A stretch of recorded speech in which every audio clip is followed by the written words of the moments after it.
कोल्हार तिसगावमध्ये उपसरपंचांच्या घरात चोरी, अंदाजे 30 ते 35 हजारांची रोकड व सोन्याची अंगठी लंपास राहता तालुक्यातील तिसगाव येथे उपसरपंचांच्या घरात झालेल्या चोरीच्या घटनेने परिसरात खळबळ उडाली आहे। घर रिकामे असल्याचा फायदा घेत चोरट्यांनी मुख्य सेफ्टी दरवाजाचे कडी तोडून घरात प्रवेश केला। सोन्याची अंगठी तसेच अंदाजे 30 ते 35 हजार रुपये इतकी रोकड चोरून फरार झाले। मध्यरात्रीच्या सुमारास अज्ञात चोरट्यांनी बंद घराचे कुलूप तोडून घरफोडी केल्याची घटना रविवारी उघडकीस आली।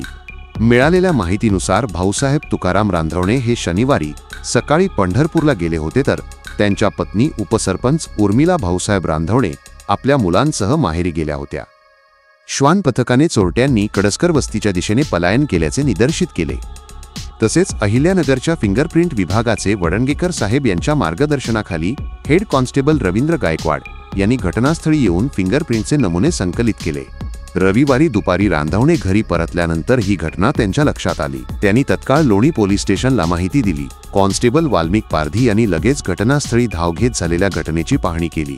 त्यानंतर अहिल्यानगर येथील गुन्हे शोधक श्वानसीमा आणि सहाय्यक फौजदार रवींद्र वीरकर यांनी घटनास्थळी पाहणी करून वस्तूंचा वाज घेतला। लोणी पोलिसांनी घरफोडीचा गुन्हा नोंदविला असून पुढील तपास पोलीस हेड कॉन्स्टेबल वाल्मिक पारधी हे करत आहे।